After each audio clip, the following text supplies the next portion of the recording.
Hey, church, it's July 3rd, and we're reading Jeremiah chapter 21, verses 1 through 14. Let's jump right into it. This is the word that came from Jeremiah from the Lord when King Zedekiah sent to him Pashur the son of Malchiah and Zephaniah the priest, the son of Maaseiah. Now, here's a key thing we need to be paying attention to here is that we have a new king that is mentioned. And so this would be the first time that prophecies under the time of King Zedekiah had been mentioned. You've heard me talk about King Josiah. He was the godly king who attempted to reform and attempted to bring everybody back to the Lord. Then King Jehoiakim was the next longest running king, and that's the king that Jeremiah had a lot of run-ins with, and King Jehoiakim actually actively opposed Jeremiah. Then King Zedekiah is going to be who is king when King Nebuchadnezzar comes and destroys Jerusalem and burns it all up. He's the king when he comes the third time. Jehoiakim they actually come and attack the city when the second time when King Jehoiakim is king. The third time happens when King Zedekiah is king. So we're definitely toward the latter part of Jeremiah's ministry. In this Pashur, if you are watching this right after you watched yesterday's video or the reading from chapter 20, this Pashur is not the same Pashur. It's a different son. So if you look at it, his daddy is different. So this just happens to be that's the same name the following chapter right afterward. So this is the word that came to Jeremiah when King Zedekiah sent to this guy and sent to Zephaniah the priest, and he said, "Inquire of the Lord for us." King Zedekiah is wanting to seek the Lord. This is an attitude we need to always have, is that we need to seek the Lord. But here's the thing about what King Zedekiah is doing. He is seeking the Lord, hoping that the Lord will tell him what he wants to hear.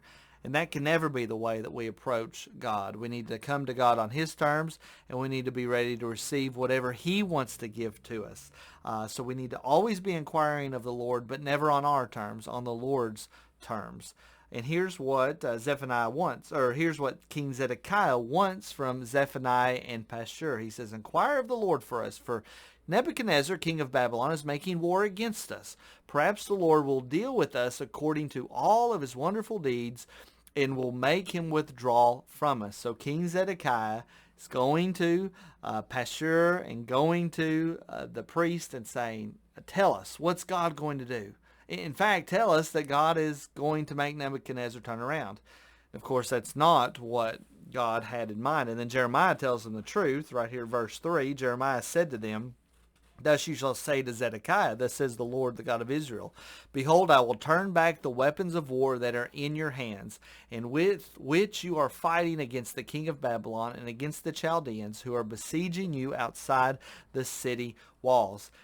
God is saying, no, I'm not going to turn Nebuchadnezzar away. I'm going to turn you away. I'm going to fight against you. I'm going to actually turn back your weapons that are in your hand, and they're going to actually do damage to yourself. Your weapons that you're bringing out to defend yourself are actually not truly going to defend yourself.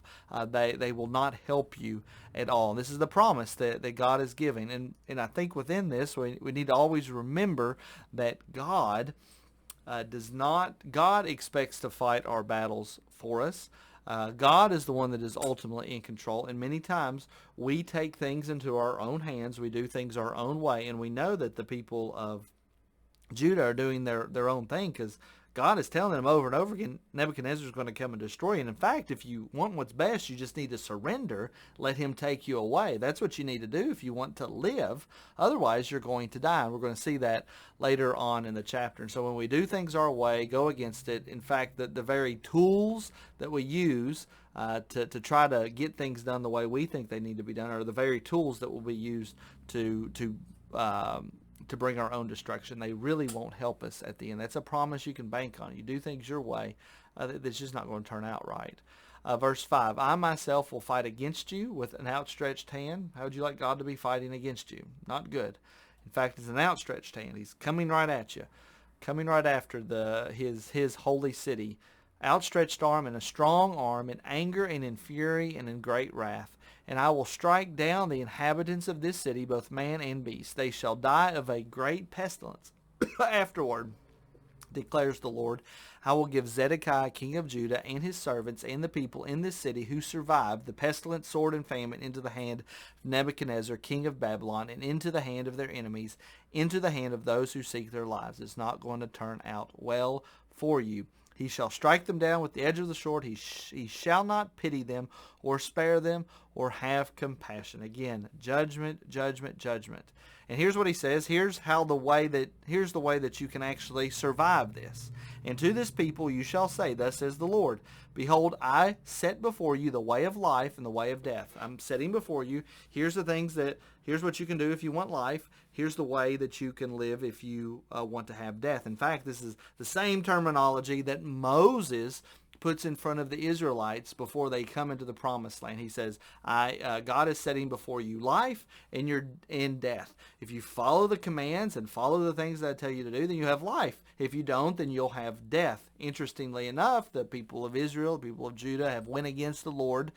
They did not follow the commands. And now yet again, God is offering to them a way of life and a way of death. And here's the way to have life. He who stays in this city, actually, this is the way that you shall have death. Stay in the city, stay and fight. You shall die by the sword, by famine, and by pestilence. And it's going to be famine and pestilence because the Babylonian army is going to surround Jerusalem. And nothing's able to come out of the city. Nothing's able to come into the city. And so they're not going to have proper supplies. They're not going to have the food that they need. They actually end up becoming cannibals and eating one another inside the city as King Nebuchadnezzar is surrounding it. And then because they don't have proper supplies, there's going to be all kinds of diseases. There's going to be sick folks that they're not going to be able to really take care of because they can't get anything from the outside in. And so there's going to be all kinds of diseases and pestilence and terrible things inside the city. So that's the way of death, just stay in the city. But he who goes out and surrenders, doesn't seem like that's the way to actually receive life, but it is in this context.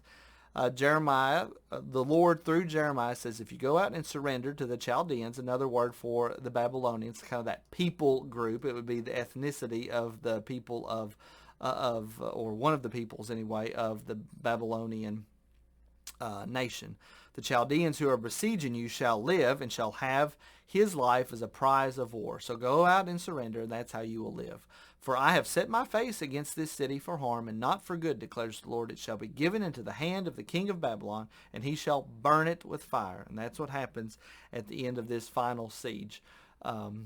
Verse 11, and to the house of the king of Judah say, hear the word of the Lord. There's a good command for you to obey. Hear the word of the Lord, but don't just hear it. Make sure that you accept it, you follow it, and you obey it. So hear the word, O house of David. Thus says the Lord, execute justice in the morning. I think it's just an excellent command for us to obey today. For us to, every time that we get up in the morning, whenever we get up, the first thing that should be on our mind is how can we do what is right?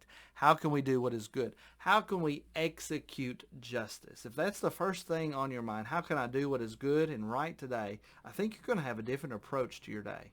So hear the word of the Lord, execute justice in the morning. Don't wait till the evening. Don't wait till the middle of your day. Go ahead and decide what is the good thing for you to do at the very beginning.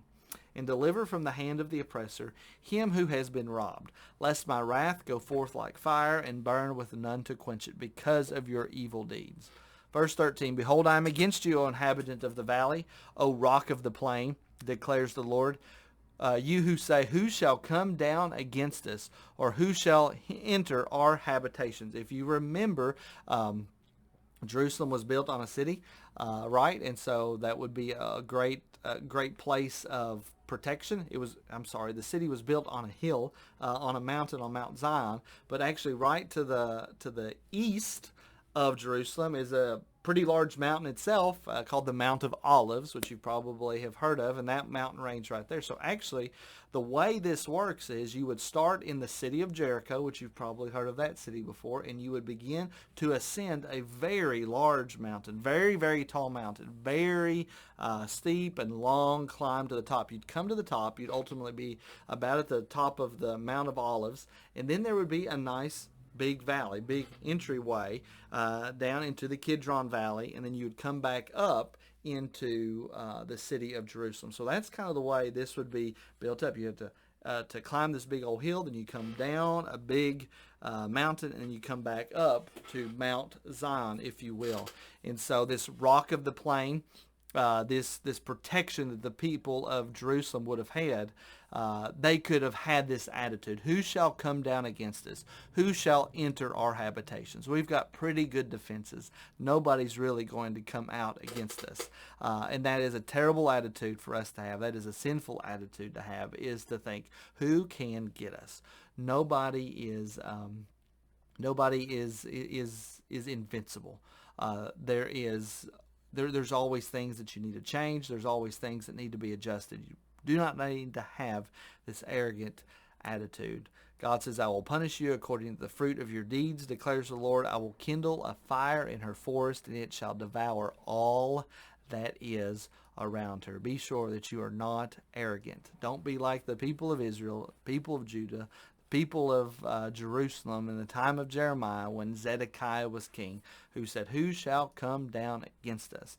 And that they would inquire of the Lord, expecting the Lord to tell them things that they want to hear. Come to the Lord, seeking from him the things that he wants to tell us. I pray that that has been a blessing to you, and I'll see you in the next video.